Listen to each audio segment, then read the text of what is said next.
America has an idolatry problem. I know this sounds trite, but I think it's never been truer. I'm not talking about the ways some of us opine about American materialism, our obsession with possession, size, and the acquisition of things. Those conversations are a version of American exceptionalism. Yes, only America could give the world the Wright brothers and Silicon Valley, but also Las Vegas and the Big Mac. No, the idolatry that I'm talking about, the rot spreading from the highest levels of leadership, is not an expression of an American exceptionalism, but I think American mediocrity. It's no small thing to build the things that this country has built. It's quite ordinary to have a penchant for destruction and chaos. America has no unique capacity for demagoguery, authoritarianism, or naked greed. There are plenty of these examples around the world and throughout our history. These are very old, very human stories. Now, what we've learned in the past decade, really, but certainly in the past few months, is that America is all too typical in our capacity to fall prey, or perhaps to fall in love, with a version of populism that centers within its inner sanctum a man and his worship of the self. If we were playing that old game, Clue, this would be the moment we pull the cards out of the envelope and realize who done it. It was Donald Trump in the Oval Office with our democracy. The problem of Donald Trump is fundamentally a problem of faith. We Americans handed a man entirely unsuited for public service a weapon that he could wield against many things that most of us value. We had faith in the system of free and fair elections, of institutions, of the rule of law.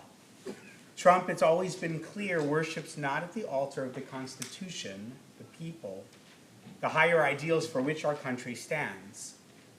What did he say at the end of his 100-minute address to Congress this week? I believe my life was saved that day in Butler for a very good reason. I was saved by God to make America great again. Now, whether he actually believes in God, I cannot say. But Trump, like all false messiahs, has perfect faith in his own, as they say, election. As I shared with you 8 years ago on the first Rosh Hashanah after his first election, Judaism demands that we weigh the impulses of our hearts against the needs of our communities, the teachings of our tradition, and the demands of our God. That we make critical decisions with humility. That even as we respect the godliness of all humanity, we never locate ourselves at the center of the universe. The only universe that Donald Trump knows is the universe of his own ambitions, his own insecurities, and his own rage. You see, we have many problems in this country, many of which began long ago, some of which began with the advent of our current leader, but principally, we have an idolatry problem. The good news is that we Jews have been fighting idolatry for thousands of years. We know this game. This week's Parsha includes a detailed description of the priesthood, namely the Kohanic garments worn by the Kohen Gadol. They are extravagant. Ve'ela habgadim asher ya'asu choshen ve'ephod u'me'il u'ketonet tashbeitz mitznefet ve'avnet. These are the vestments that they are to make: a breastpiece, an ephod, a robe, a fringed tunic, a headdress, and a sash. The vestments are made of the finest materials befitting one who plays such a public ceremonial role. They're gold and fine linen and precious stones. Donald Trump is surely one who cares about outward appearances. That golden escalator has become an enduring image because it represents the gilded manner with which he has always approached his business interests. President Trump, if he read his Bible, would surely appreciate the detailed descriptions of Aaron's garments, the finery, the pomp, and circumstance of worship. But let's not forget the verse that I just read has a second clause. The vestments are not for the benefit of the high priest, nor for any other human being. Ve'asu vigdei kodesh la'aron achicha ulevanav lechahano li. They shall make those sacred vestments for your brother Aaron and his sons for priestly service to me, that is, to God. The whole purpose of the decadence of the ark, the mishkan, the priestly clothing, is to elevate the act of service. In halacha, we say hidur mitzvah, the beautification of the mitzvah. The sacred obligation of Havdalah is made holier with a beautiful Havdalah set. Our motivation to give tzedakah may be increased when we have a lovely tzedakah box in which to place our donations. The performance of wealth isn't the point. The performance of sacred behavior is. The priests get the nice threads because they help the community to serve God. But Trump and those who bend the knee to his every whim have an idolatry problem because the government is meant to serve the people. The president swears an oath to the Constitution. When we recount how Louis XIV said apocryphally, l'état c'est moi, we do so because this is a cautionary tale of executive overreach, of monarchical indulgence. Judaism was founded on the principle that there is a God of the universe, and that God is invisible, indivisible, God, just, and compassionate. America was founded on the principle that the people themselves form a social contract based on laws, ethics, justice, and mutual accountability. But like any system, our democracy can be abused. David Brooks wrote this week that Trump's narcissism is the elephantiasis of egotism. It takes the form of I alone can fix it. What is the response of such a man? Brooks, or a response to such a man, Brooks suggests that the 16th president models a self-awareness unavailable to the 47th. Historians, maybe someone could just ask them to stop screaming at the top of their voice. I don't mind the kids playing, but there's maybe we can just ask. Thanks. Brooks suggests that the 16th president models the self-awareness unavailable to the 47th. Historians have surmised, he writes, that Lincoln was conscious of his own unchecked ambition as a political threat. He argued that we can counter this kind of ambitious tyrant by cultivating a political religion based on reverence for law. He also confronted and regulated by his own personal ambition by cultivating the virtues that stand in contrast to it: humility, kindness, respect for the equal dignity of all human beings. Lincoln emerged by his 50s, says Brooks, as a man who reconciled power and humility. If Donald Trump, decades older than Lincoln would ever be, has proven how incapable he is of his forebear's triumph over his own demons, what might we, the people, learn from our current situation? One lesson is that Parashat Teztaveh is always only one turn of the scroll from Parashat Ki Tisa. This week, we read about the service of the one God through an elevated priestly class. Next week, we learn how easily the system can be tilted away from divine service to the worship of something beautiful and expensive, yet profane. Next week is the story of the golden calf. There's much to be said about the collective failure of that moment in our people's history. But I'm struck most by the utter failure of leadership, the cowardice Aaron demonstrates in the face of those who so quickly and completely wish to tear things down.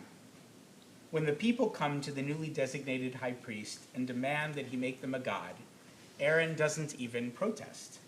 Vayomer alehem Aharon parku nizmei hazahav asher ba'oznei nishechem b'nechem uvenotechem veheviu elai. Aaron said to them, "You men, take off the golden rings that are on the ears of your wives, your sons, and your daughters, and bring them to me." And the text continues.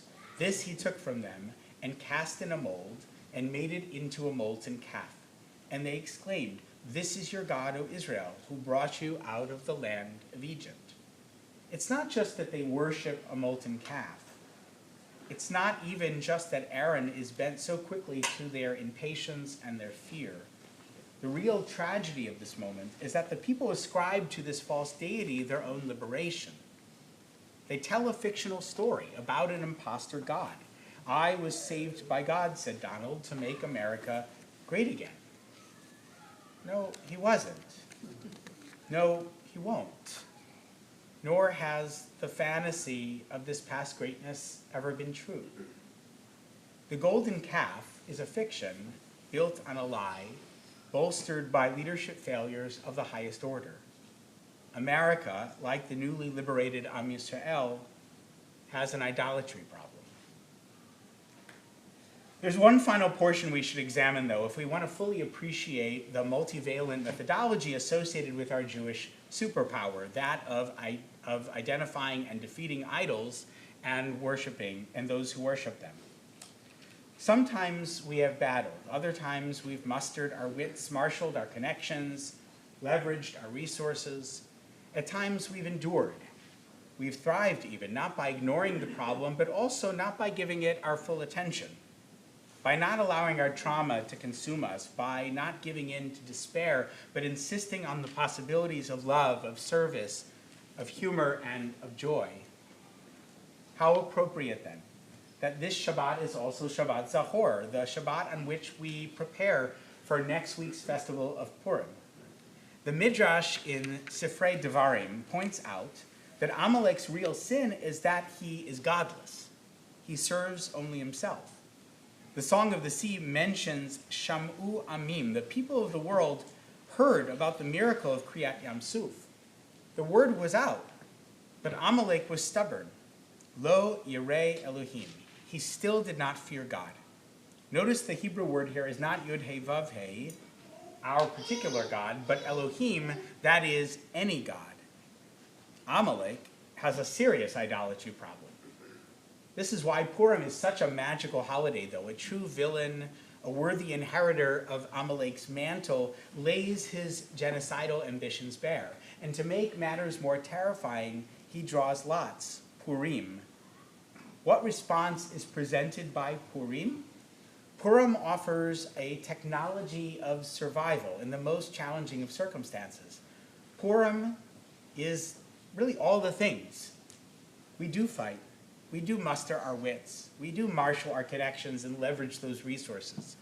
Mordechai says to Esther, Umi yodea im le'et kazot higat lemachut. Who knows if you have ascended to the crown for such a time as this? But Purim is not just about Jewish cleverness and adaptation. It's also about frivolity and joy. And it's about compassion, generosity, and care for those in need. 2 of the 4 mitzvot, which derive from the Megillah, are misloach manot, that's gifts that we give to one another, and matanot le'evyanim, gifts to the poor.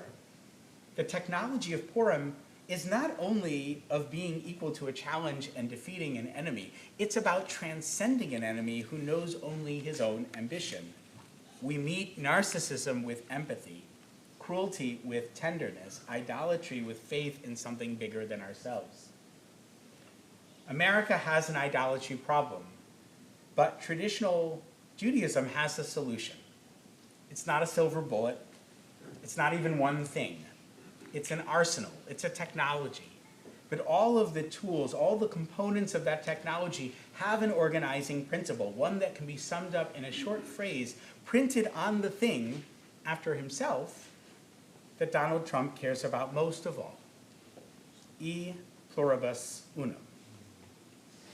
Out of the many, one. We Jews, in all our diversity and complexity, have one God. We Americans have one diverse nation which shares a set of basic norms to which we must remain loyal, especially when an autocratic ruler demands that we declare fealty only to him.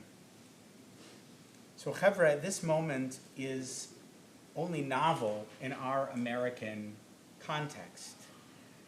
These are serious but prosaic challenges. The chaos, the dysfunction, the graft and greed the administration has watched are sadly ordinary. What must be extraordinary is our response. We must unite around the work of, yes, saving our democracy. We must pace ourselves, choose our stops, land our punches. And through it all, we must find moments of respite and, yes, of joy. It won't be easy because the weapon Trump wields is powerful in the wrong hands. But it's not only in his hands, it's also in ours. Shabbat shalom.